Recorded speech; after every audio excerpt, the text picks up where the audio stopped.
नमस्कार। मैं अजीत सिन्हा छपरा से सामाजिक मुद्दे पर राष्ट्रीय बहस की आवश्यकता। देश आज़ादी के 79 साल बाद भी कुछ ऐसे सवालों से जूझ रहा है जिसका जवाब वोट की राजनीति में दबा दिया जाता है। ऐसा ही एक सवाल है आरक्षण। कल केंद्र सरकार ने देश की सबसे बड़ी अदालत सुप्रीम कोर्ट में हलफनामा देकर एक बहुत महत्वपूर्ण बात कही है। सरकार ने कहा है कि SC/ST वर्गों को दिए गए आरक्षण का आधार आर्थिक नहीं है बल्कि सामाजिक न्याय है, और यह सामाजिक न्याय इनकी आय बढ़ जाने से या बेहतर सामाजिक स्थिति आ जाने से समाप्त नहीं हो जाता। यह बयान अपने आप में बहुत बड़ा है, क्योंकि पिछले कुछ सालों से SC/ST वर्ग में क्रीमी लेयर लागू होने की मांग लगातार उठ रही थी। तर्क ये था कि आरक्षण का लाभ उन्हीं को मिलना चाहिए जो वास्तव में वंचित हैं।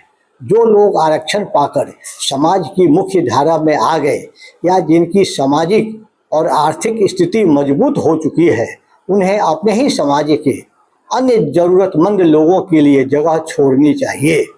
सरकार ने इस मांग को खारिज कर दिया। सरकार का कहना है आरक्षण गरीबी मिटाने का कार्यक्रम नहीं है, यह सदियों से चले आ रहे सामाजिक भेदभाव और छुआछूत के खिलाफ एक संवैधानिक उपाय है। इसलिए जब तक सामाजिक भेदभाव है तब तक आरक्षण की जरूरत है। लेकिन यहीं पर दूसरी सच्चाई भी खड़ी हो जाती है। हकीकत यह है कि आरक्षण पाकर बहुत से परिवार मुख्य धारा में आ चुके हैं। उनके बच्चे अच्छे स्कूल कॉलेजों में पढ़ रहे हैं, सरकारी नौकरी में हैं, व्यवसाय कर रहे हैं, उनकी आर्थिक स्थिति पहले से बहुत बेहतर है। ऐसे लोग राजनीति में भी बहुत ज़्यादा हैं। ऐसे में नैतिक सवाल उठता है कि क्या उन्हें आजीवन आरक्षण का लाभ मिलता रहना चाहिए? क्या उनका कर्तव्य नहीं बनता है कि वे अपने ही समाज के निचले पायदान पर खड़े व्यक्ति को आगे बढ़ाने में मदद करें? दुर्भाग्य है कि ऐसा नहीं हो रहा।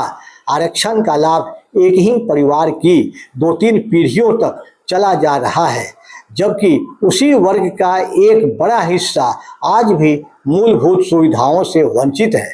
एक तरफ वो लोग हैं जिनके पास सब कुछ है और दूसरी तरफ वो हैं जिनके पास आज भी पीने का साफ पानी और पक्का मकान नहीं है। सरकार ने हलफनामे में एक और बात कही। सरकार ने कहा SC/ST सूची में बदलाव करने का अधिकार सिर्फ संसद को है और किसी संस्था को नहीं, यानी सुप्रीम कोर्ट भी इसमें दखल नहीं दे सकता। अगर सूची में बदलाव करना है, नए वर्ग को जोड़ने हैं या हटाने हैं तो वो काम संसद ही करेगा। तो सवाल उठता है, संसद क्यों नहीं करती? पिछले 30 सालों में कई आयोग बने, कई रिपोर्टें आई, पर संसद में इस पर गंभीर चर्चा नहीं हुई। वजह साफ है, वोट की राजनीति। आज कोई भी राष्ट्रीय पार्टी इस मुद्दे पर बोलने की हिम्मत नहीं करता। जैसे ही कोई नेता आरक्षण की समीक्षा की बात करता है, उस पर समाज विरोधी और संविधान विरोधी होने का ठप्पा लगा दिया जाता है। चुनाव नज़दीक आते ही सभी दल आरक्षण बढ़ाने की घोषणा करते हैं, पर उसकी समीक्षा की बात कोई नहीं करता। नतीजा क्या हुआ? देश का सामाजिक नुकसान हो रहा है। समाज में नई नई खाइयाँ बन रही हैं। एक ही SC/ST वर्ग के अंदर संपन्न और अति वंचित के बीच दूरी बढ़ती जा रही है। इससे समाज में आपस में ही असंतोष और तनाव बढ़ रहा है। सरकार इस सामाजिक नुकसान पर विचार ही नहीं कर रही। संसद में बहस नहीं हो रही, मीडिया में खुली चर्चा नहीं हो रही, क्योंकि सबको डर है वोट बैंक नाराज हो जाएगा। अब समय आ गया है हम इस मुद्दे को जाति के चश्मे से नहीं बल्कि देश के चश्मे से देखें। इस बहस को गाली गलौज और आरोप प्रत्यारोप से ऊपर उठाना होगा। हमें यह तय करना होगा कि आरक्षण का अंतिम लक्ष्य क्या है। क्या अंतिम लक्ष्य सिर्फ नौकरी और सीटें देना है, या एक ऐसे समाज का निर्माण करना है जहां किसी को आरक्षण की जरूरत ही नहीं पड़े? मेरा मानना है आरक्षण सामाजिक न्याय के लिए जरूरी है, इससे इनकार नहीं किया जा सकता, लेकिन किसी भी योजना की समय समय पर समीक्षा अवश्य होती है। 1950 में जो परिस्थितियां थीं वो 2026 में नहीं है। समाज बदला है, इसलिए नीतियों में भी बदलाव की आवश्यकता है। हमारी महत्वपूर्ण 4 मांगे हैं। पहला, संसद में राष्ट्रीय बहस हो। सरकार को संसद का विशेष सत्र बुलाकर आरक्षण के 75 साल के सफर की समीक्षा करनी चाहिए। डाटा के साथ बताया जाए किस वर्ग को कितना लाभ मिला और कौन आज भी वंचित है। सबसे जरूरतमंद लोगों को प्राथमिकता मिले। दूसरा, स्वैच्छिक छोड़ने की मुहिम। जो लोग मुख्य धारा में आ चुके हैं या जिनकी आर्थिक स्थिति पहले से काफ़ी बेहतर है, उनसे अपील की जाए कि वे स्वेच्छा से आरक्षण छोड़कर अपने समाज के अन्य लोगों के लिए रास्ता बनाएं।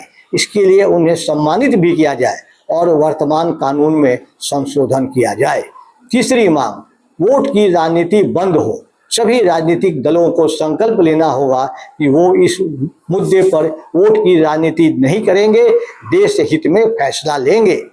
अंत में बस इतना ही कहना चाहता हूँ, सरकारें आएंगी जाएंगी, मगर यह सरकार अपना है।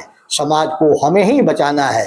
अगर आज हमने सच नहीं बोला तो कल बहुत देर हो जाएगी। डटकर सच से मुंह मोड़ना देश के साथ गद्दारी होती है। इस राष्ट्रीय बहस पर असली जामा पहनाने के लिए मैं कॉकरोच जनता पार्टी के संस्थापक एवं राष्ट्रीय संयोजक अभिजीत दीपिके जी एवं उनके प्रवक्ताओं सहित सामाजिक कार्यकर्ता सोनम वांगचुक जी से भी अनुरोध करता हूं कि वे भी अपने स्तर से इस विषय को आगे बढ़ाएं। इसलिए आइए जाति धर्म राजनीति से ऊपर उठकर इस मुद्दे पर राष्ट्रीय बहस करें। जय भारत।